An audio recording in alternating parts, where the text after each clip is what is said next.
तो मात्र 100 रुपए का फर्क है। ठीक है,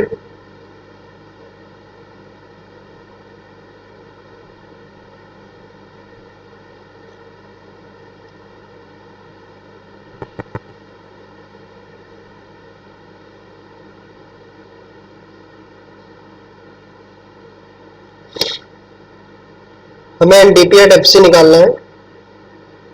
ये कैसे आएगा? कंपनसेशन ऑफ एम्प्लॉयज लेना पड़ेगा।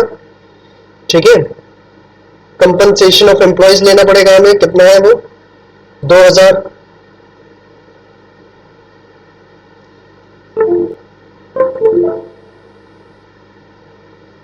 ठीक है, उसके बाद हमारे पास मिक्स्ड इनकम है सेल्फ एम्प्लॉयड की।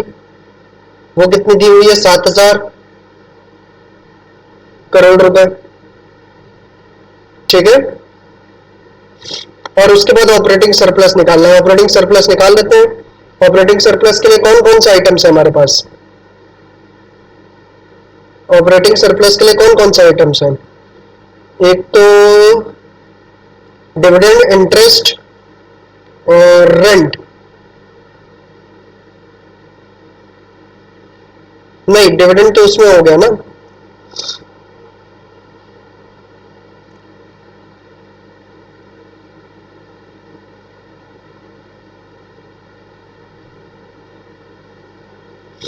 रेंट, इंटरेस्ट और प्रॉफिट लिया जाएगा क्योंकि डिविडेंड तो अपने आप ही प्रॉफिट के अंदर आ जाएगा। ठीक है, ठीक है। इनकम फ्रॉम एंटरप्रेन्योरशिप जो होती है वो क्या होता है? एंटरप्रेन्योरशिप से आपको कौन सी इनकम होती है? प्रॉफिट होती है। तो प्रॉफिट के अंदर कौन सी तीन चीजें आती हैं? कॉर्पोरेशन टैक्स, डिविडेंड और अनडिस्ट्रीब्यूटेड प्रॉफिट्स। तो डिविडेंड तो अपने आप ही प्रॉफिट के अंदर आ रहा है, तो उसको अलग से लेने की जरूरत तो है नहीं। आई थिंक यही 100 रुपए का फर्क आ रहा होगा। आपने डिविडेंड भी जोड़ दिया होगा इसमें ऑपरेटिंग सरप्लस में। ठीक है, ऑपरेटिंग सरप्लस में क्या क्या जुड़ेगा? Rent plus interest plus profit.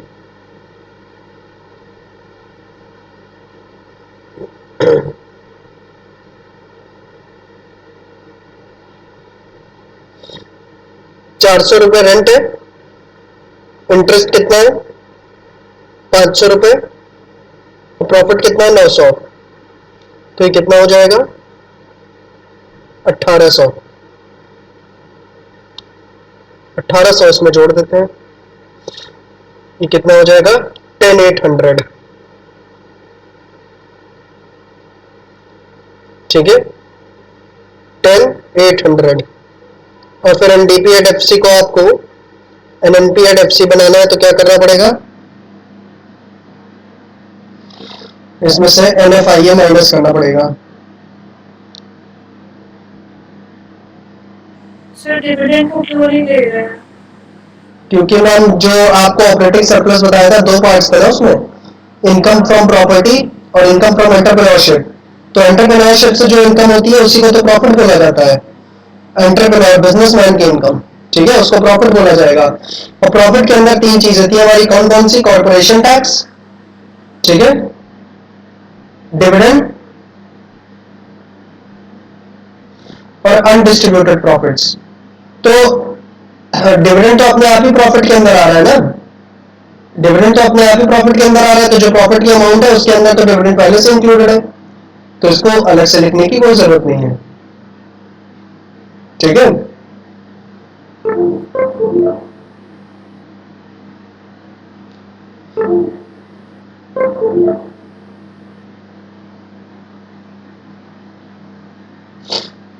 ये कितना हो जाएगा? 10,800। और एनएफआईए कितना है इसमें?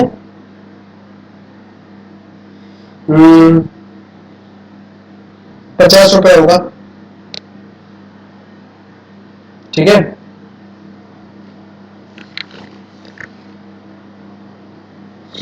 वैसे तो एनएफआईए प्लस होता है यहाँ पे, लेकिन क्योंकि हमारा जो फैक्टर, क्योंकि फैक्टर इनकम फ्रॉम अब्रॉड 0 है और ये 50 होगी, फैक्टर इनकम टू अब्रॉड, तो ये अल्टीमेटली यहाँ पे माइनस ही हो जाएगा।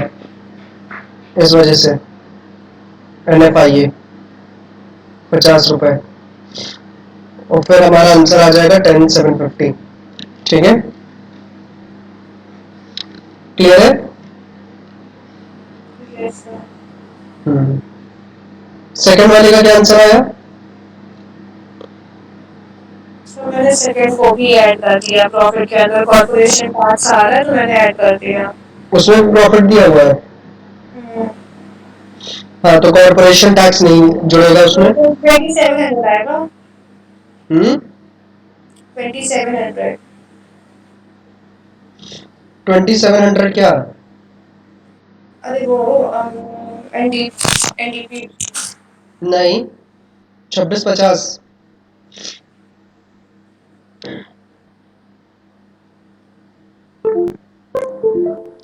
सर फिर से करना पड़ेगा।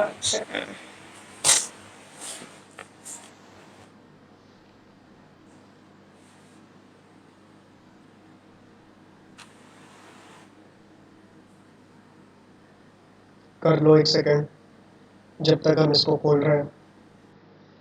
एक बार तो जरूर बंद, खोलने के बाद बंद करना पड़ता है इसको।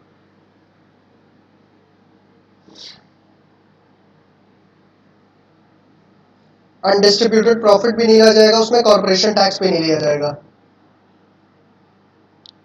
केवल प्रॉफिट लेंगे आप।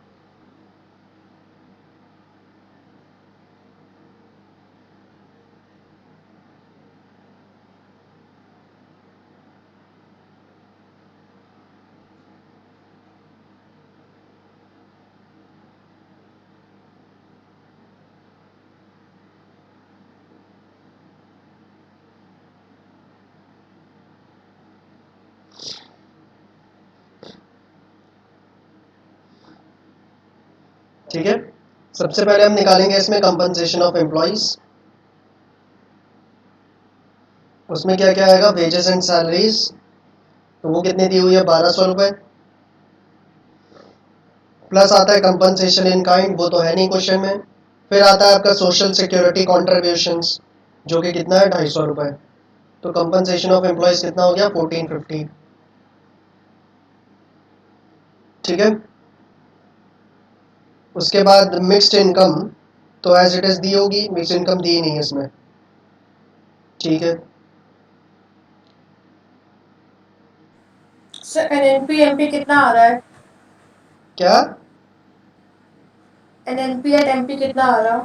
आप आराम से बैठो, अब मैं कर ही रहा हूँ।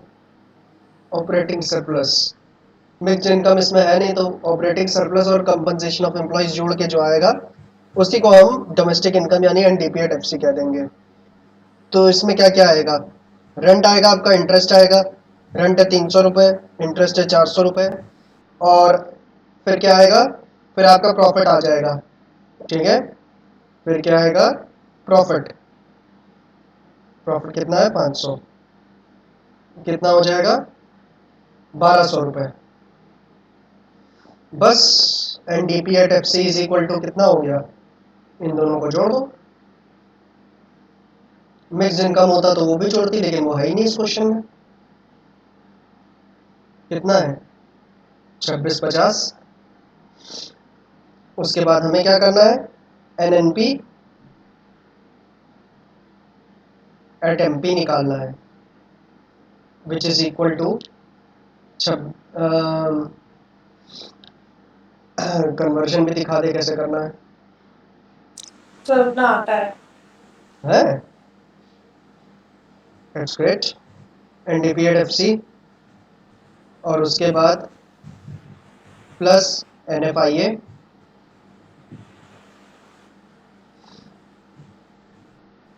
Plus net and direct taxes.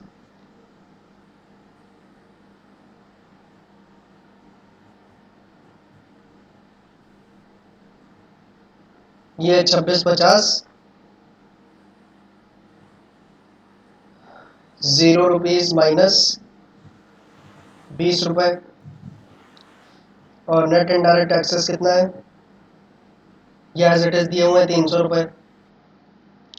तो ये फाइनली आ जाएगा 2650 माइनस 20 रुपए प्लस 300 रुपए।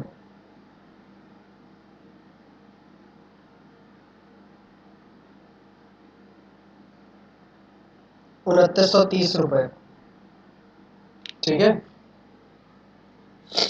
कूल कूल है ma'am. Yes, sir. It's good. चलो अब हम एक नया मेथड शुरू करते हैं।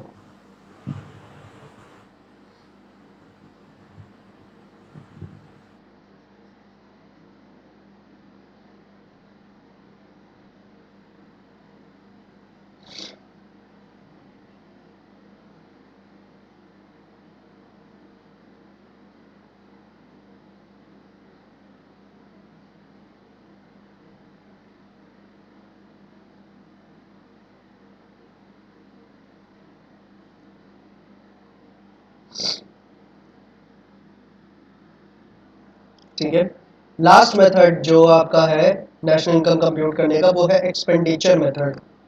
ठीक है, लास्ट मेथड जो है नेशनल इनकम कंप्यूट करने का, वो है expenditure method.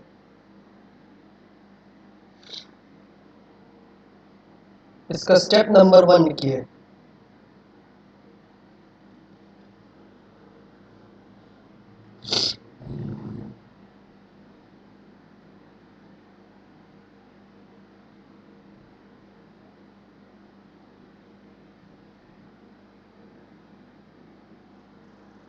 Classify the economic units into, और इनटू के बाद वो जादुई निशान। Classify the economic units into, और फिर वो जादुई निशान जो मैं बता रहा हूँ ये वाला। और उसके बाद नेक्स्ट अगली लाइन से household sector,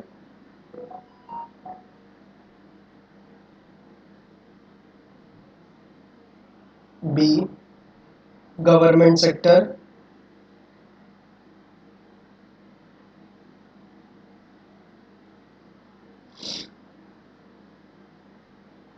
C business sector,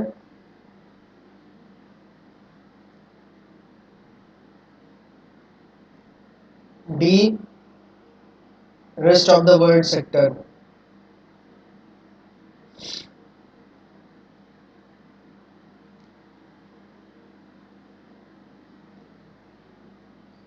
ठीक है,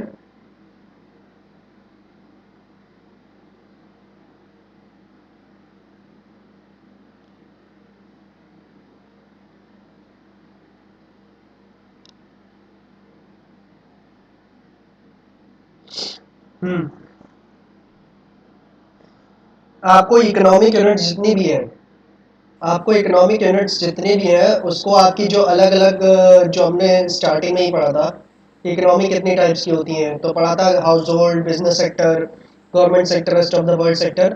तो उन्हीं 4 सेक्टर्स में आपको इकोनॉमिक यूनिट्स को डिवाइड करना है। ठीक है, उन्हीं सेम 4 सेक्टर्स में। Step number 2,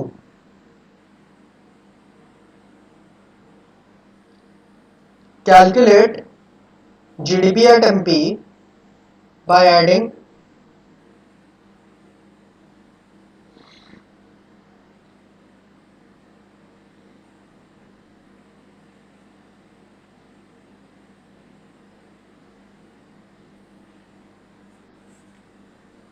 calculate GDP at MP by adding, और एडिंग के बाद वही निशान लगा लेना। ठीक है, और फिर नेक्स्ट लाइन से लिखिए आपको क्या क्या ऐड करना पड़ेगा। जीडीपी एट एमपी आपको कैलकुलेट करना है। ठीक है, यहाँ पे आपको यहाँ पे जीडीपी एट एमपी कैलकुलेट करना है, और उसको कैलकुलेट करने के लिए ये 4 चीजें आपको ऐड करनी पड़ेंगी। पहला क्या है, प्राइवेट फाइनल कंजम्पशन एक्सपेंडिचर। क्या है, प्राइवेट फाइनल कंजम्पशन एक्सपेंडिचर। सो तो नहीं गई, जग रही हो? नो सर, सो गई? अरे लो, आगे लिखे कि ना लिखे? जग रही है ना? Yes, sir. चलो ठीक है, government final consumption expenditure.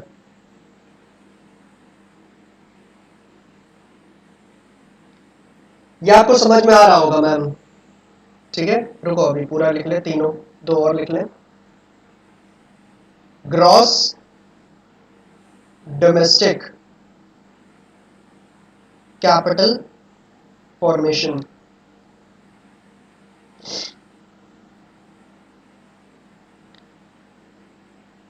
Investment expenditure, D net exports.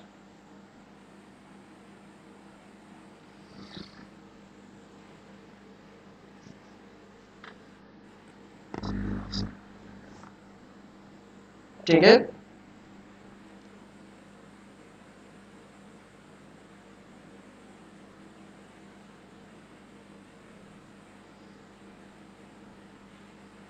अब हाउस होल्ड सेक्टर जो खर्चा करता है ना गुड्स एंड सर्विसेज के ऊपर, या जितने भी खर्चे करता है हाउस होल्ड सेक्टर, उसी को कहते हैं प्राइवेट फाइनल कंजम्पशन एक्सपेंडिचर।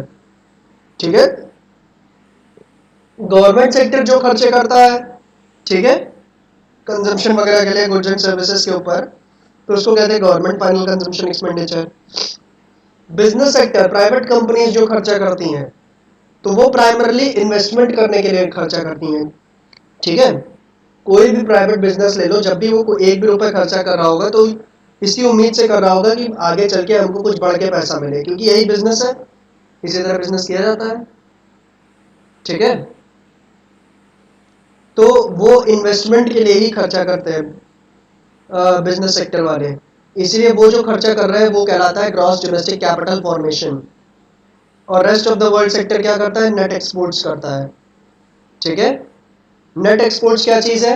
यानी आपने साल भर में काफी मात्रा में एक्सपोर्ट्स किए होंगे, है ना, काफी मात्रा में इंपोर्ट्स किए होंगे, तो एक्सपोर्ट्स में से इंपोर्ट्स को घटा दो तो वो उसको कहते हैं नेट एक्सपोर्ट्स। साल भर में आपने काफी भारी मात्रा में एक्सपोर्ट्स किए होंगे और इंपोर्ट्स किए होंगे, एक्सपोर्ट्स में से इंपोर्ट्स को घटा दो तो उसको कहते हैं क्या? Net exports. ठीक है। क्लियर है? यस। हाँ, इन पे अभी थोड़ा बहुत और चर्चा करेंगे, लेकिन पहले स्टेप 3 देख लेते हैं। स्टेप 2 में हम क्या कर रहे हैं? इन चार चीजों को जोड़ के क्या निकाल रहे हैं? स्टेप 2 में क्या कर रहे हैं? इन चार चीजों को जोड़ के जीडीपी एट एमपी निकाल रहे हैं।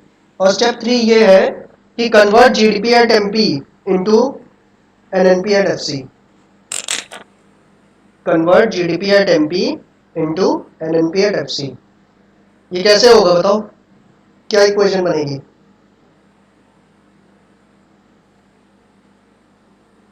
सर को बता रहे हैं, घंटा भर देना था, बताएंगे, 1 घंटे बाद जवाब मिलेगा।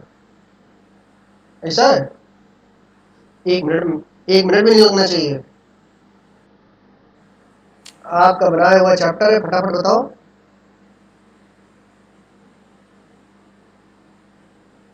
NNP at FC is equal to GDP at MP, depreciation minus होगा प्लस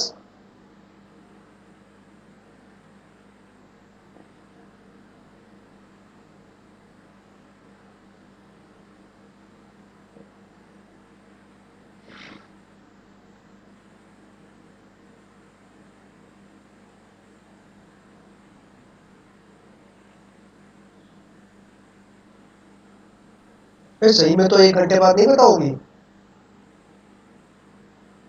हेलो हेलो, सो गई? Hello hello. हाँ सर 1 सेकंड रुकिए। हम्म।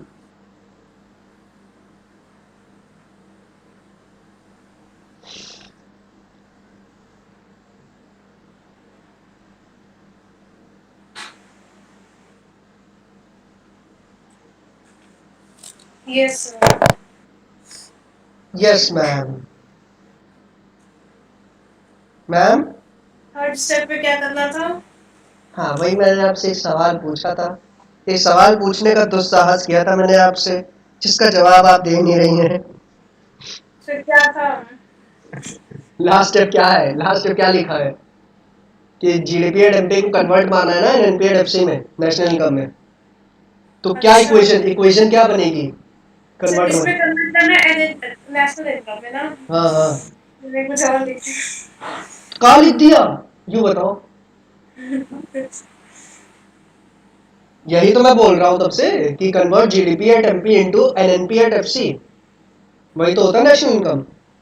हाँ convert sir. GDP at MP into NNP at FC, यही तो मैं कह रहा था कि सो रही हो आप। नहीं सर, वो चलिए थी। एक सेकंड रुके, सोच रहा मुझे है। पूर्ण विश्वास है कि 4 बजे की एक क्लास होती है ना, आप 3:55 में उठती होगी और उठते ही सबसे पहला काम कर देती होगी, सर लिंक, मैसेज भेज देती होगी, सर लिंक। नहीं सर, वो तीन होता है। सर अगर सोच जाती तो फिर सीधे 6 बजे उठेंगे। उस दिन आप कॉल कर रहे थे तब भी देख, मेरा फोन साइलेंट था तब भी मैं उठ गई। That's great. तो आपको नींद नहीं आती इसका मतलब। That's yes sir. हमारे, ये तो हम हमसे ठीक ऑपोजिट है। हम तो जब बेड पे लेटे तब नींद आ जाती है। तो चलो इसका इको, इक्वेशन बनेगा GDP MP minus depreciation plus NFI minus NIT. बहुत सही, सही है। ठीक है, चलो अब इसको समझते हैं थोड़ा कि कैसे क्या करना है। एक एक एलिमेंट को समझते हैं, खासकर ये 4 चीज़ें जो ऐड करनी है, ये क्या क्या है, इसके अंदर क्या क्या आ सकता है। ठीक है, मैंने कहा इसमें सारा खेल क्या है, जीडीपी एट एमपी निकालना है, क्योंकि जीडीपी एट एमपी निकाल लो तो फिर उसके बाद तो उसको कन्वर्ट कर ही लोगे। ठीक है, तो जीडीपी एट एमपी निकालने के लिए हमें क्या करना है, सबसे पहले तो प्राइवेट फाइनल कंजम्पशन,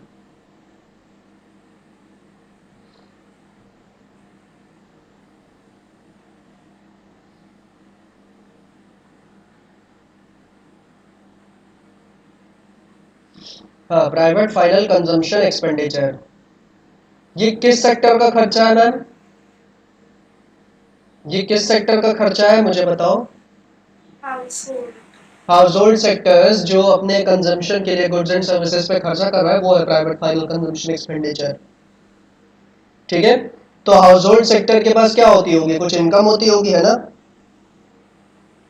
जैसे एक हाउस होल्ड सेक्टर, मैं मान लो आप दिन में 100 रुपए कमा रही हो, 100 रुपए में से क्या करती हो, 80 रुपए खर्च कर रही हो और 20 रुपए क्या कर रही हो, सेव कर रही हो। तो हाउस होल्ड सेक्टर में क्या चलता है, सीधा साधा फंडा चलता है, कुछ वो कमाते हैं, कुछ वो खर्च कर देते हैं, कुछ वो सेव कर लेते हैं। मुझे जानना क्या है, मुझे तो ये एक्सपेंडिचर वाला पार्ट जानना है ना, मुझे हाउस होल्ड का ये एक्सपेंडिचर वाला पार्ट जानना है। तो हाउस होल्ड का एक्सपेंडिचर वाला पार्ट मुझे कैसे मिलेगा, मैं इनकम में से सेविंग्स को घटा दूं तो मुझे एक्सपेंडिचर मिल जाएगा ना। अगर मैं इनकम में से सेविंग्स को, क्या पढ़ा रहे हैं? कहाँ कह रही हो? क्या पढ़ा रहे हैं? मैं आपको इसमें जो चारों चीज़ें आपको जोड़नी है, वैसे तो मेरे ख्याल से मैं नेशनल इनकम पढ़ा रहा हूँ, नेशनल इनकम में एक एक्सपेंडिचर मेथड होता है वो पढ़ा रहा हूँ। ठीक है, और एक्सपेंडिचर मेथड में अभी अभी मैंने बताया कि जीडीपी एनपी कैसे निकालते हैं, private final consumption expenditure, gross domestic capital formation, government final consumption expenditure और नेट एक्सपोर्ट्स, ये चारों चीजें जोड़ के निकालते हैं ना। अब मैं आपको ये बताने का प्रयास कर रहा हूँ कि प्राइवेट फाइनल कंजम्पशन एक्सपेंडिचर होता क्या है। क्या आप समझने का प्रयास कर रही हैं? यस हाँ, तो अब मुझे ये बताओ कि मुझे तो जानना ये है ना इसमें कि खर्चा कितना कर रहा है हाउस होल्ड। ठीक है, मुझे तो यहाँ पे ये जानना है ना कि ये हाउस होल्ड खर्चा कितना कर रहा है, एक्सपेंडिचर जानना है ना।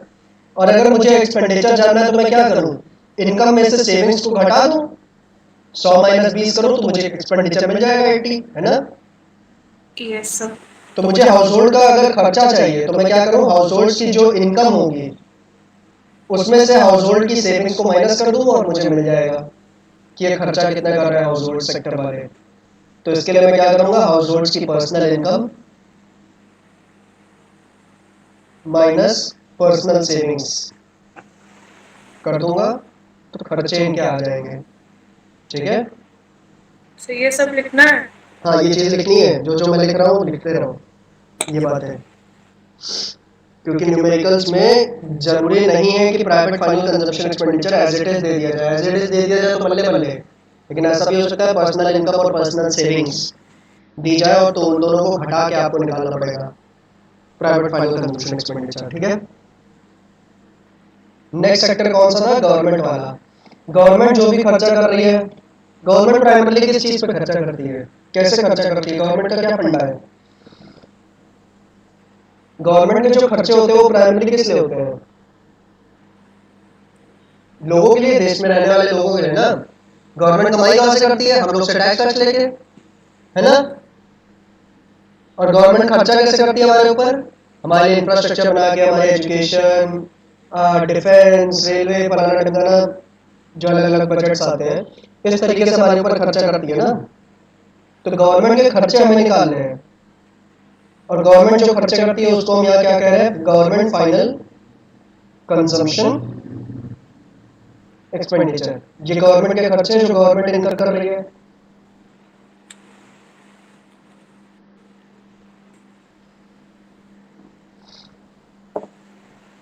ठीक है, और ये प्राइमरी कौन से खर्चे हैं, ये एक्सपेंडिचर है जो कि कौन कर रहा है, गवर्नमेंट कर रहा है, ऑन गुड्स एंड सर्विसेज। तो expenditure on goods and services by government. ठीक है, लोगों तक गुड्स एंड सर्विसेज पहुंचाने के लिए जो खर्चा कर रही है गवर्नमेंट, वो आएगा इसमें क्या, गवर्नमेंट फाइनल कंजम्पशन एक्सपेंडिचर में। ठीक है, क्लियर है मैम, क्लियर है कि नहीं। सो एक बार फिर से बता दीजिए। गवर्नमेंट फाइनल कंजम्पशन एक्सपेंडिचर में क्या आएगा, गवर्नमेंट जब भी खर्चा करती है तो देश में रहने वाले लोगों के लिए करती है ना। Yes sir. तो देश में रहने वाले लोगों के लिए उनके लिए गुड्स एंड सर्विसेज प्रोवाइड करने के लिए जब भी खर्चा कर रही है सरकार, तो वो क्या आएगा, वो गवर्नमेंट फाइनल कंजम्पशन एक्सपेंडिचर में आएगा। ठीक है, जैसे सरकार राशन प्रोवाइड करती है, ठीक है, आपने देखा है ना राशन की दुकानें, सरकार क्या कर रही है, गुड्स प्रोवाइड कर रही है लोगों को। ठीक है, तो उसके लिए सरकार क्या कर रही है, खुद ही खर्चा कर रही है, क्योंकि वो जो राशन होता है वो 2 रुपए या 3 रुपए किलो मिलता है। अब वास्तविक कीमत उस गेहूं और चावल की थोड़ी 2-3 रुपए होगी, किसान को तो ज्यादा पे करना पड़ता होगा सरकार को, है ना। लेकिन वो सरकार अपनी जेब से दे रही है ताकि गरीब लोगों को क्या हो सके, अनाज मिल सके। ठीक है, तो सरकार जो भी खर्चे कर रही है on goods and services for the welfare of the people, ये क्या है, गवर्नमेंट फाइनल कंजम्पशन एक्सपेंडिचर में आता है। ठीक है, क्लियर है मैम। Yes sir. हाँ, और ये ज्यादातर केसेस में एज इट इज दिया रहता है क्वेश्चन में, इसी तरीके से गवर्नमेंट फाइनल कंजम्पशन एक्सपेंडिचर, इसी तरीके से। ठीक है, नेक्स्ट है ग्रॉस डोमेस्टिक कैपिटल फॉर्मेशन, इसे शॉर्ट में जीडीसीएफ भी कहा जाता है। ठीक है, इसको शॉर्ट में जीडीसीएफ भी कहा जाता है। इसके अंदर दो चीजें आती हैं मैम,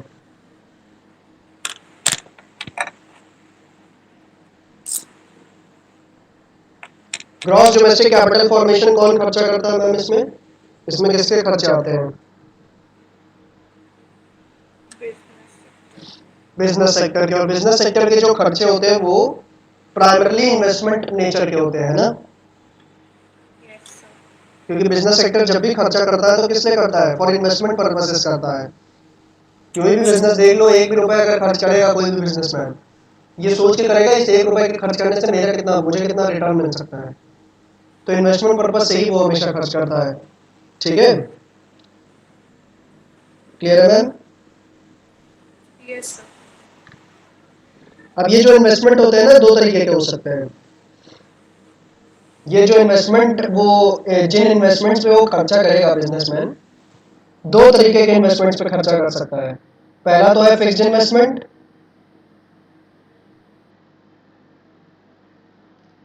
और दूसरा है इन्वेंट्री इन्वेस्टमेंट।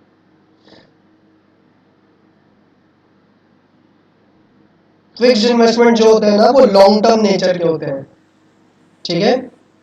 ये जो होते हैं ये लॉन्ग टर्म नेचर के होते हैं और ये जो होते हैं ये शॉर्ट टर्म नेचर के होते हैं। So fixed investment and inventory investment. क्या बोल रही क्या? हो? इन्वेंट्री तो लिखा है। हाँ इन्वेंट्री लिखा है भाई, लेकिन ये मैंने कब बोला कि fixed investments or inventory investment? मैंने आर नहीं, मैंने एंड बोला। क्या सुनते हैं नीट में आप खुद है। तो आप च्युइंगम खाते खाते बोलोगे तो कैसे काम चलेगा? नहीं क्लियर सुनाई देगा तो हम क्या करें? च्युइंगम ठीक है। तो जो बिजनेसमैन है वो दो तरीके के इन्वेस्टमेंट्स पे इन्वेस्ट कर सकता है। पहले है फिक्स्ड इन्वेस्टमेंट्स जो कि लॉन्ग टर्म होते हैं नेचर के। लॉन्ग टर्म यानी जो पैसा आपने इन्वेस्ट किया है वो प्राइमरली 12 महीने से ज़्यादा पीरियड के लिए किया है। और हो सकता है कि बिजनेसमैन इन्वेंट्री इन्वेस्टमेंट्स में इन्वेस्टमेंट कर दे, वो शॉर्ट टर्म होते हैं नेचर के। शॉर्ट टर्म यानी जो आपने इन्वेस्टमेंट किया है वो 12 महीने या उससे कम पीरियड के लिए किया है, ठीक है। लॉन्ग टर्म यानी 12 महीने से ज़्यादा पीरियड के लिए इन्वेस्ट किया पैसा। शॉर्ट टर्म यानी 12 महीने से कम पीरियड के लिए किया है, ठीक है। Yes sir. ये जो फिक्स्ड इन्वेस्टमेंट है इसको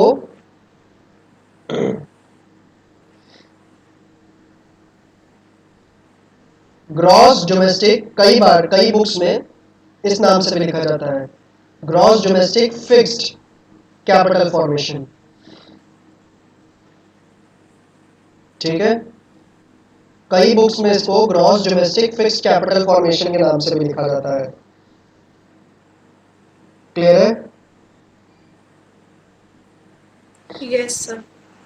और इसमें प्राइमरली 3 तरीके के इन्वेस्टमेंट्स आते हैं फिक्स्ड इन्वेस्टमेंट। अरे बाप। फिक्स्ड इन्वेस्टमेंट में ज्यादा हो रहा है क्या? अरे कुछ नहीं नहीं, ज्यादा नहीं। लस्सी पी लो एक गिलास दिमाग को शांत करने के लिए।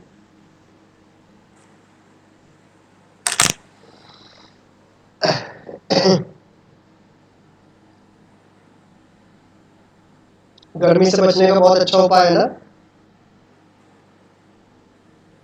कोल्ड ड्रिंक से ज्यादा सही लगता है ये हमें, क्या? लस्सी वाला, क्योंकि एक तो घर पे बन जाती है। पर घर पे अच्छी नहीं लगती जो बनती है। पता नहीं। चलो फिक्स्ड इन्वेस्टमेंट ये जो आप कर सकते हो यानी 12 महीने से ज्यादा पीरियड के लिए जो पैसा इन्वेस्ट कर रहे हो, ये बेसिकली 3 तरीके का हो सकता है। आप बिजनेस में इन्वेस्टमेंट कर सकते हो जिसको कहेंगे बिजनेस इन्वेस्टमेंट, ठीक है।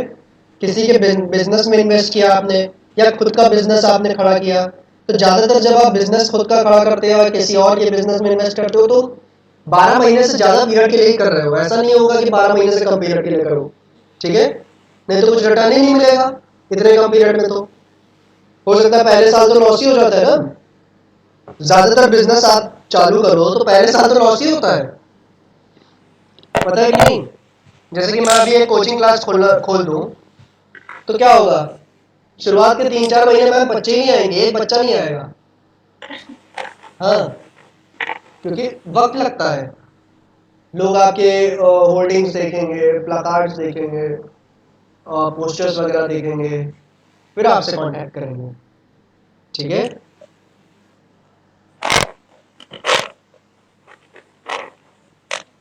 क्लियर है? तो ऐसे ही किसी कोई भी बिजनेस आप खोलो। हमारे घर के पास एक है इधर, घर के पास नहीं, आलमबाग में है। आलमबाग 2 किलोमीटर दूर है यहाँ से। आलमबाग सुना है ना? Yes sir. हाँ, जहाँ कपड़े बड़े सस्ते मिलते हैं। तो आलमबाग में एक अभी पिज्ज़ा का एक बहुत दुकान खुली थी, मिस्टर पिज्ज़ा करके। और उस दुकान में 2 महीने तक कोई गया ही नहीं, वो खोले बैठे रहता था एसी वेसी लगा के। 2 महीने तक वो दुकान हमेशा खाली दिखती थी, कोई जाता ही नहीं था। अब लेकिन 6 से 8 महीने हो गए, देखिए, और अब वहाँ पे काफ़ी पब्लिक रहती है। तो कितना भी बड़ा बिजनेस, कितना भी छोटा बिजनेस, किसी भी टाइप का बिजनेस खोलो, 2-4 महीने आपको लॉस होना ही होना है। और बहुत ही भयंकर लॉस होगा, हो सकता है एक कस्टमर भी ना मिले, ऐसा लॉस होता है। ठीक है, तो क्या सर बिजनेस नहीं खोलना चाहिए? नहीं, बिजनेस खोलना चाहिए। आपको हमेशा इतना मार्जिन रख के बिजनेस खोलना चाहिए कि 6 महीने तक आप जीरो सेल्स हो तो भी आप अपना बिजनेस चला सको। ठीक है, और यही मैंने बात कही कि ज़्यादातर लोग बिजनेस के इसी तरीके से सोच के ही खोलते हैं कि 6 महीने तक जीरो सेल्स होगी 6 महीने तक जीरो सेल्स होगी, इस तैयारी से बिजनेस खोल रहे हैं। तो ऑटोमेटिकली वो इंसान अपना पैसा जो इन्वेस्ट कर रहा है बिजनेस में, वो 1 साल से ज़्यादा पीरियड के लिए कर रहा होगा ताकि अच्छा रिटर्न मिल सके, क्योंकि वो तो मान ही रहा है ना 4-6 महीने कुछ नहीं होने वाला है इसमें। ठीक है, समझी गई? Yes sir. सेकंड होता है रेजिडेंशियल इन्वेस्टमेंट, ये आप अच्छे से समझ गई होंगी। ठीक है, रेजिडेंशियल इन्वेस्टमेंट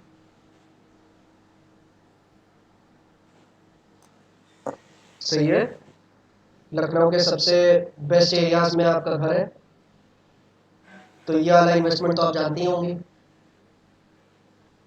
जब आप पैसा किस में इन्वेस्ट करते हो, जमीनों में इन्वेस्ट करते हो रहने के पर्पज से। ठीक है, रेजिडेंशियल प्रॉपर्टीज में इन्वेस्ट करते हो। ठीक है, तो उसको कहते हैं क्या? Residential investment. किसी प्रॉपर्टी में इन्वेस्ट किया, उस पर बिजनेस खोलना चाहते हो, तो फिर वो रेजिडेंशियल इन्वेस्टमेंट नहीं होगा, वो बिजनेस इन्वेस्टमेंट होगा। लेकिन पैसा जमीन पे पैसा लगा रहे हो किस लिए? ताकि खुद रहोगे वहां पे, तो वो क्या है? रेजिडेंशियल इन्वेस्टमेंट है। ठीक है, क्लियर है ma'am? Yes sir. Ma'am Gomti Nagar का तो हमने सुना है लोगों को वहाँ बहुत दूर दूर जाना पड़ता है सब्जी वब्जी लेने, ये सब चीजें है ना? सर मेरे घर से बहुत पास है। पता नहीं, मेरी एक बुआ रहती है उधर, वो बता रही है सब चीज बहुत दूर दूर है, इतना कमर्शियल कर दिया है, इतना मतलब सर आ, कहाँ पर? हाँ, गोमती नगर में कहाँ पर रहते हैं? गोमती नगर में वो उधर रहती हैं, मनोज पांडे चौराहा के पास।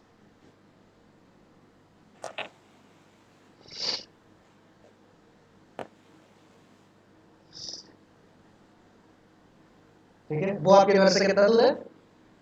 पता नहीं सर। मनोज पांडे, सही है। आपको लगा है केवल अपना एरिया छोटा सा पता है, वो कहाँ आता है बस। इससे मैं कहीं जाती ही नहीं हूँ घर। घर से स्कूल, स्कूल से घर, दैट्स गुड। तीसरा इन्वेस्टमेंट किसमें हो सकता है? Public investment.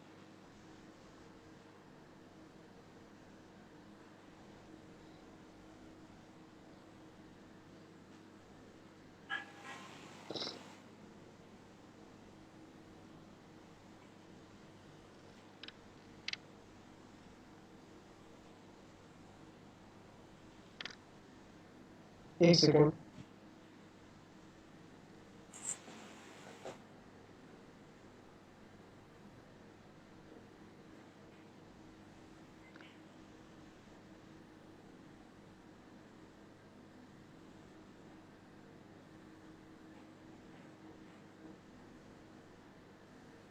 ठीक है। पब्लिक इन्वेस्टमेंट क्या होता है? जैसे कि ये बड़े बड़े बिजनेस होते हैं, रिलायंस हो गया, टाटा हो गया, ये जन कल्याण के लिए भी कई सारे काम करते हैं ना, और उसके लिए खर्चा करते हैं, तो वो सब पब्लिक इन्वेस्टमेंट में आता है।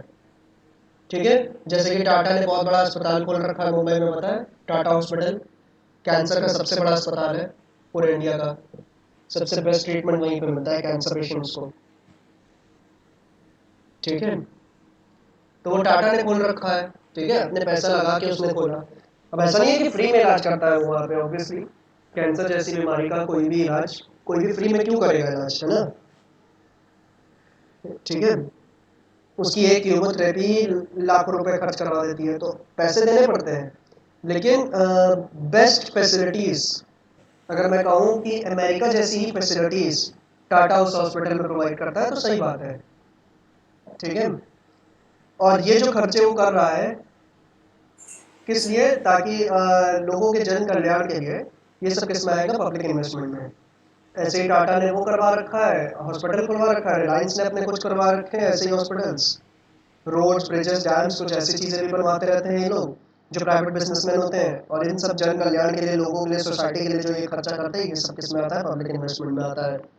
क्योंकि ये भी जो रिटर्न देंगे, जो बेनिफिट देंगे लोगों को, वो साल भर से ज़्यादा पीरियड के लिए देंगे, इसीलिए ये भी फिक्स्ड इन्वेस्टमेंट है। ठीक है, क्लियर है मैम? Yes sir. कूल। चलो अब इन्वेंट्री इन्वेस्टमेंट की बात करें।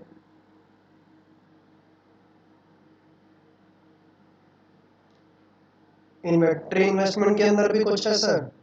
हाँ, ये लेकिन बहुत आराम सी चीज़ है, क्योंकि ये इन्वेंट्री है ना, इन्वेंट्री का मतलब होता है एक तरीके से स्टॉक। ठीक है, स्टॉक मतलब जो माल गोडाउन में पड़ा होता है, उसको स्टॉक कहते हैं ना।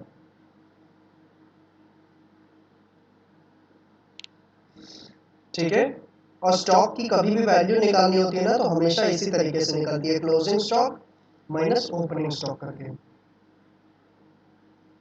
तो इन्वेंट्री इन्वेस्टमेंट की वैल्यू कैसे निकलेगी? Closing stock minus opening stock करके। सरस तो सर फिक्स इन्वेस्टमेंट की कैसे निकलेगी? हाँ, फिक्स इन्वेस्टमेंट की बताई तो, वो तीन चीजें जो बताई, business investment, residential investment, public investment, तीनों जोड़ के। अच्छा। जी, आपको क्या लगा वो मैंने क्यों बताया? ऐसे ही तफरी में बताया? नहीं, उन्हीं तीनों को जोड़ के आएगा।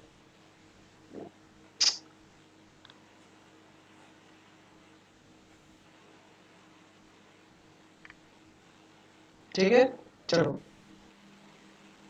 अब कई बार क्वेश्चन में नेट डोमेस्टिक कैपिटल फॉर्मेशन भी दिया रहता है। ठीक है, कई बार क्वेश्चन में नेट डोमेस्टिक कैपिटल फॉर्मेशन दे दिया जाता है। Capital formation. ठीक है, ग्रॉस डोमेस्टिक कैपिटल फॉर्मेशन हमें चाहिए होता है, लेकिन हमें दिया क्या जाता है? नेट डोमेस्टिक कैपिटल फॉर्मेशन दे दिया जाता है। तो इससे आप ग्रॉस डोमेस्टिक कैपिटल फॉर्मेशन कैसे निकाल पाओगे? जीडीसीएफ कैसे निकाल पाओगे? सिंपल है, नेट को ग्रॉस बना लो। नेट को ग्रॉस कैसे बनाओगे? डेप्रिसिएशन ऐड करके। ठीक है, ओके सर। कूल है। अच्छा, कुछ और बातें बता रहे हो। हमें लग रहा है अब आपका दिमाग हो सकता है थोड़ा बहुत परेशान होने लग जाओ, लेकिन सुनती रहो। एक सेकेंड। हाँ, कई बार क्वेश्चन में नेट डोमेस्टिक कैपिटल फॉर्मेशन तो दिया जा ही सकता है, हो सकता है कभी कभार ऐसा भी दिया जाए, net domestic fixed capital formation. ठीक है, net domestic fixed capital formation. Net domestic fixed capital यानी ये फिक्स्ड इन्वेस्टमेंट्स के बारे में बता रहा है ना, हाँ क्योंकि मैंने सर। आपको बताया ना, फिक्स्ड इन्वेस्टमेंट्स को हम क्या कहते हैं? Gross domestic fixed capital formation, है ना। लेकिन वो ग्रॉस के टर्म्स में नहीं, बल्कि किस टर्म्स में दे रहा है? Net domestic fixed capital formation के फॉर्म में। ठीक है, कोई दिक्कत नहीं, डेप्रिसिएशन ऐड कर दो, ये नेट से ग्रॉस बन जाएगा। ठीक है, लेकिन ये केवल केवल और केवल फिक्स्ड इन्वेस्टमेंट्स की बात है, तो साथ में इन्वेंट्री इन्वेस्टमेंट्स की वैल्यू आपको अलग से ऐड करनी पड़ेगी। ठीक है, एक क्लियर? सेकेंड, जल्दी बता रहे हैं। हाँ, फिर से बताइए।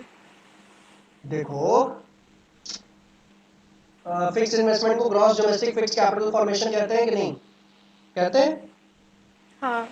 कई बार क्वेश्चन में हो सकता है आपको कह दे नेट डोमेस्टिक की फिक्स्ड कैपिटल फॉर्मेशन इतने इतने रुपए है, तो हाँ। नेट डोमेस्टिक के फिक्स्ड कैपिटल फॉर्मेशन को आप gross domestic fixed capital formation कैसे बनाओगे? डेप्रिसिएशन ऐड करके। ठीक है, डेप्रिसिएशन ऐड करके नेट को ग्रॉस बना दोगे ना। हाँ। हाँ, डेप्रिसिएशन ऐड करने से नेट ग्रॉस बन जाएगा कि नहीं? हाँ, हाँ बन जाएगा। अरे आवाज ही नहीं आ रही है आपकी, हम क्या करें? पता नहीं। हाँ, तो बन जाएगा, लेकिन हमें तो ultimately gross domestic capital formation निकालना है, जीडीसीएफ निकालना है। ठीक है, आपने डेप्रिसिएशन ऐड कर दिया, ये नेट से ग्रॉस बन गया, लेकिन ये केवल फिक्स्ड कैपिटल के बारे में तो बता रहा है, यानी केवल फिक्स्ड इन्वेस्टमेंट्स के बारे में। इन्वेंट्री इन्वेस्टमेंट्स की वैल्यू तो इसमें है नहीं, तो आपको इन्वेंट्री इन्वेस्टमेंट्स की वैल्यू अलग से ऐड करनी पड़ेगी, तब ये जाके पूरा ग्रॉस डोमेस्टिक कैपिटल फॉर्मेशन बनेगा। ठीक है, क्लियर है कि नहीं? हाँ सर। कूल, चलो। अच्छा, चलो फिर आगे बढ़ते हैं। ये 3 हो गए और लास्ट में एक और होगा इसमें, वो क्या था, नेट एक्सपोर्ट्स।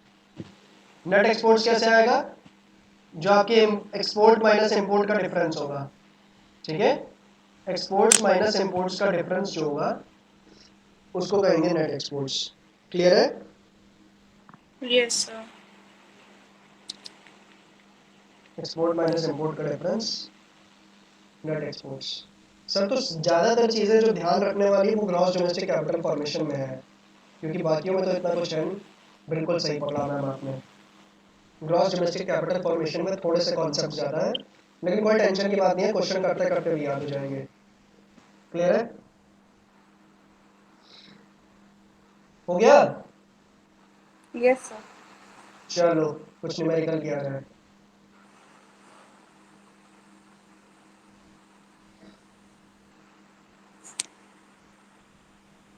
वो प्रिकॉशंस वाले कुछ पॉइंट जो इनकम मेथड में लिखवाए थे ना, वैसे ही इसमें भी लिखवाएंगे, लेकिन बाद में कल लिखवाएंगे उसको।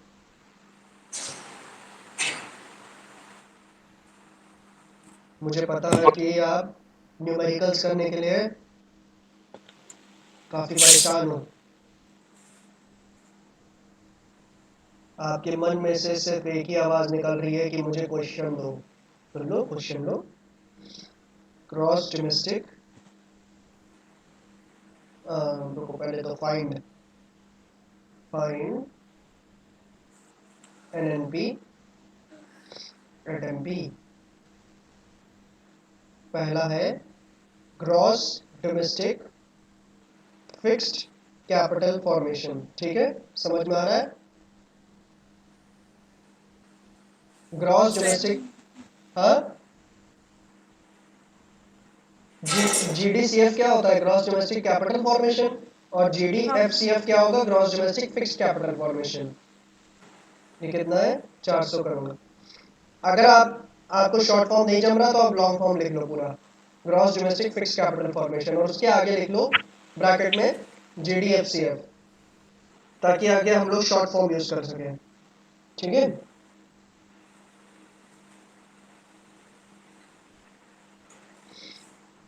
पब्लिक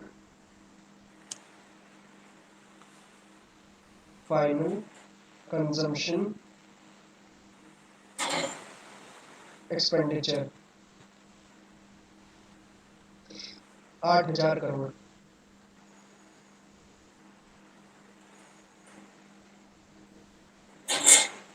तीसरा, government final consumption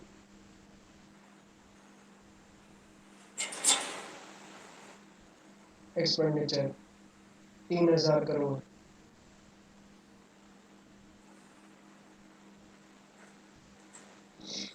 fourth, change in stock 50 crore.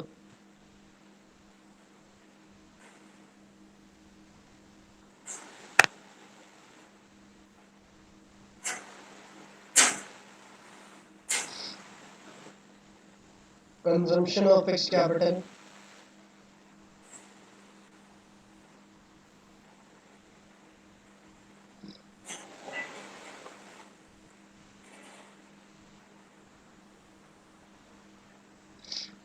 40 crore.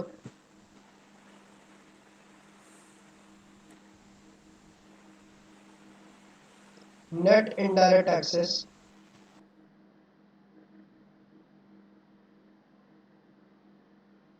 100 crore.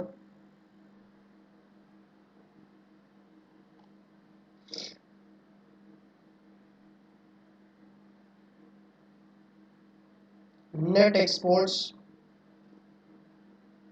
Minus का 60 करोड़।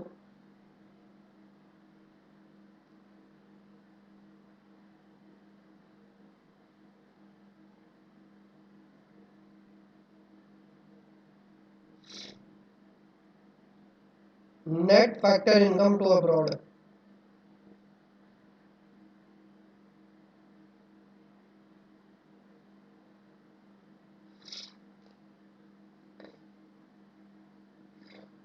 माइनस 80 करोड़।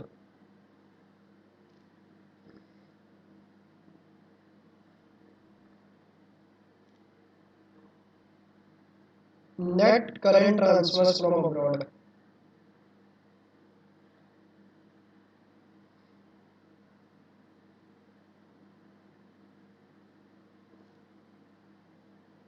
$100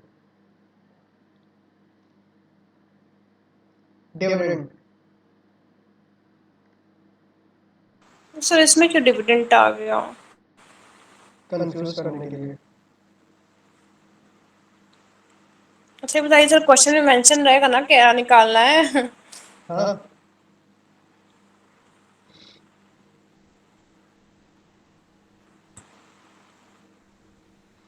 क्वेश्चन इसी तरीके से गिवन रहेगा आपको। अब आप जब देखोगे public final consumption expenditure, government final, ये सब चीजें तो आप खुद ही समझ जाओगी कि आपको एक्सपेंडिचर मेथड लगाना है, और डिविडेंड फालतू की चीज है इसमें। ठीक है, आप खुद अटेम्प्ट करना चाहोगी एक बार, 1-2 मिनट के लिए, कि मैं डायरेक्ट करना शुरू करूँ? अरे सर एक तो बता के चाहिए। कहा कह रही हो? अरे एक तो बताइए पहले, अभी को करने को देती हूँ। हाँ तो पहले नोट कर लो, पूरा हो गया? हाँ। बढ़िया है मैम, आपकी राइटिंग स्पीड इतनी तेज है।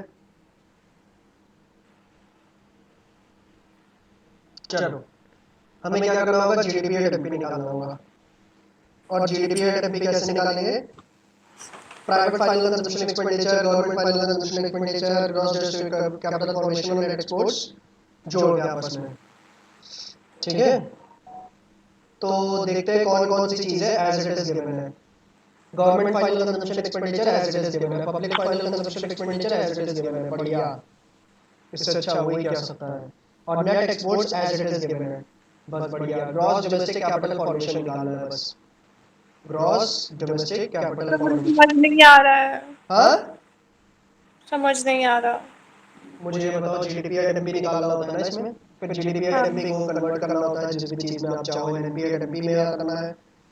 वैसे तो नेशनल इनकम में भी कर सकते हैं, एनएनपी एंड एफसी में, है ना? यही चीज़ हमने पढ़ी है। Yes sir. तो जीडीपी एंड एमपी निकालने के लिए क्या करते हैं, 4 चीज़ें ऐड करते हैं। वो 4 चीज़ें क्या हैं? पब्लिक फाइनल कंजम्पशन एक्सपेंडिचर, ठीक है। फिर गवर्नमेंट फाइनल, हम्म, फिर gross domestic and the net exports. हाँ, government final consumption expenditure, gross domestic capital formation और नेट एक्सपोर्ट्स। मैंने ये कहा कि देख लो पहले कौन कौन सी चीज़ें एज इट इज गिवन है। ठीक है, सब पब्लिक गिवन है, हाँ गवर्नमेंट पब्लिक गिवन गिवन है। है और नेट एक्सपोर्ट्स गिवन है, तो बस ठीक है। हाँ। ये मैंने क्यों देखा, क्योंकि इन तीनों के अमाउंट को एक साथ उठा के मैं ऐड मार दूंगा। बस कौन यूएसए। बस कौन सी चीज़ डायरेक्ट नहीं गिवन है, वो ये है, ग्रॉस डोमेस्टिक कैपिटल फॉर्मेशन। वो दिया है gross domestic fix capital formation के हिसाब से, तो इसको मैं ठीक ये कर दूंगा। ठीक है, कैसे करूंगा? Gross domestic fix capital formation given है ना, इसको मैं क्या कर दूं, इसमें मैं इन्वेंट्री इन्वेस्टमेंट ऐड कर देता हूँ। ठीक है, डेप्रिसिएशन ऐड नहीं करना है। डेप्रिसिएशन क्यों ऐड नहीं करना है, मुझे ये बताओ। हमने अभी थोड़ी देर पहले यही यही चीज देखी थी। हाँ वो नहीं ऐड करेंगे ना, क्योंकि क्योंकि ये नेट नहीं है, उसमें था net domestic fix capital formation, जो मैंने अभी थोड़ी देर पहले एग्जांपल लिया था, उसमें था वो net domestic fix capital formation. इसलिए मैंने डेप्रिसिएशन ऐड किया था नेट को ग्रॉस बनाने के लिए। ये तो पहले से ही ग्रॉस है, यस। और ये पहले से ग्रॉस है, तो इसको क्या जरूरत करने की। तो gross domestic fix capital formation है, यानी कि ये आपको फिक्स इन्वेस्टमेंट्स की वैल्यू पहले दे रहा है, बस आप इन्वेंटरी इन्वेस्टमेंट की वैल्यू उसमें जोड़ दो। ठीक है, तो ये कितना गिवन था, ये था आपका, ये 400 करोड़ गिवन है। और इन्वेंटरी इन्वेस्टमेंट आ गया, चेंज इन स्टॉक वगैरह कुछ होगा, हाँ ये रहा 50 करोड़।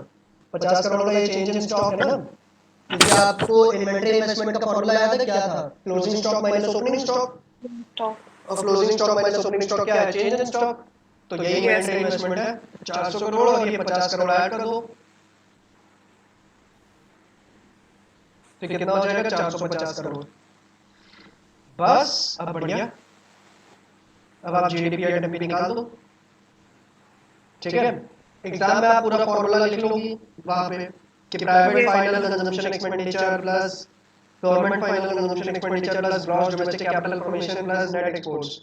और उसके बाद अगली लाइन से फिर ये करूंगी कि GDP and MP is equal to public final consumption expenditure कितना था, 8,000 और ये 3,000, ठीक है, ये 8,000, फिर गवर्नमेंट वाला 3,000, gross domestic capital formation 450 crore, और नेट एक्सपोर्ट्स माइनस में था, नेट एक्सपोर्ट्स माइनस में था कितना, 60 करोड़, माइनस 60 करोड़। तो ये कितना हो जाएगा, जीडीपी एट एमपी आएगा 11,390 करोड़, ठीक है। हमें वैल्यू किसकी चाहिए, एनपी एट एमपी की, तो कैसे आएगी, जीडीपी एट एमपी में डेप्रिसिएशन माइनस करना पड़ेगा और एनएफआईए प्लस करना पड़ेगा, ठीक है, depreciation minus NFIA plus, NP at MP होगा 11,390। जग रही हो, सो गई, जग रही हो शायद, यस सर। हाँ। डेप्रिसिएशन कितना है, consumption of fixed capital 40 crore, और 40, हाँ 40 करोड़। और NFIA net factor income to abroad, from abroad कुछ दिया है, हाँ फ्रॉम अब्रॉड दिया है। कहाँ नहीं दिया है? नहीं नहीं दिया, नहीं दिया, नहीं दिया, नहीं दिया। नहीं दिया है, zero, zero minus, minus zero 80 minus दिया। 80, जीरो, और ये पहले से माइनस है तो जीरो, माइनस गिवन है सर। जीरो माइनस माइनस 80 करना पड़ेगा, तो डेप्रिसिएशन यहाँ पे 40 करोड़ माइनस होगा, और फिर उसके बाद plus, zero minus, sir plus में हो जाएगा। हाँ plus, net factor income from abroad कितना है, माइनस, ये जीरो, उसके बाद minus, net factor income to abroad कितना है, माइनस का 60 करोड़, 80 था शायद, 80 है सर, 80 था, प्लस 80 हो जाएगा। हाँ, ये हो जाएगा प्लस 80,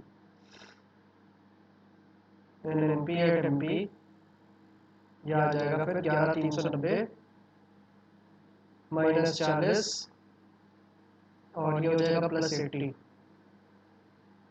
यह आ जाएगा 11,430 करोड़, ठीक है, क्लियर है मैम।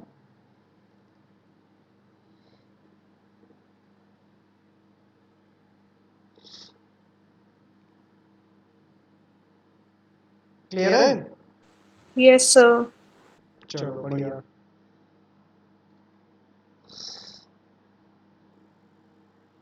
अगला क्वेश्चन आपके लिए जो होमवर्क क्वेश्चन होगा, आपको फाइंड आउट करना है एनपी एट एफसी, ठीक है, net factor income to abroad ये हटा दें, नेट इनडायरेक्ट टैक्सेस की अमाउंट हटा दें, करंट ट्रांसफर्स हटा दें,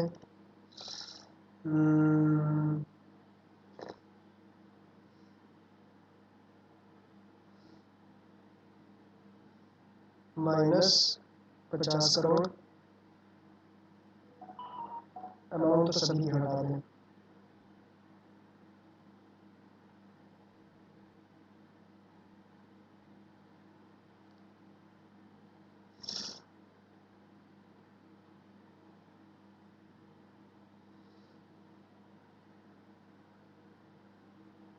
नेट इनडायरेक्ट टैक्सेस 800 करोड़, ये है 100 crore, net imports 200 crore,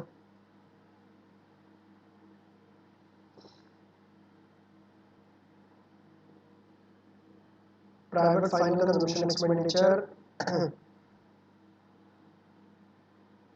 5,000 crore, government final consumption expenditure 3,000 crore,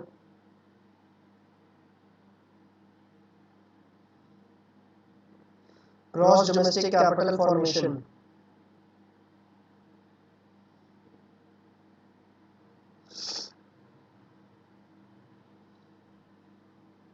1,000 crore, consumption of fixed capital 150 crore, change in stock -50 crore.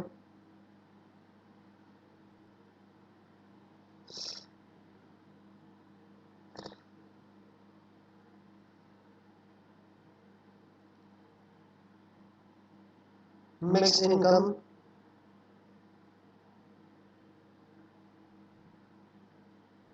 4,000 crore.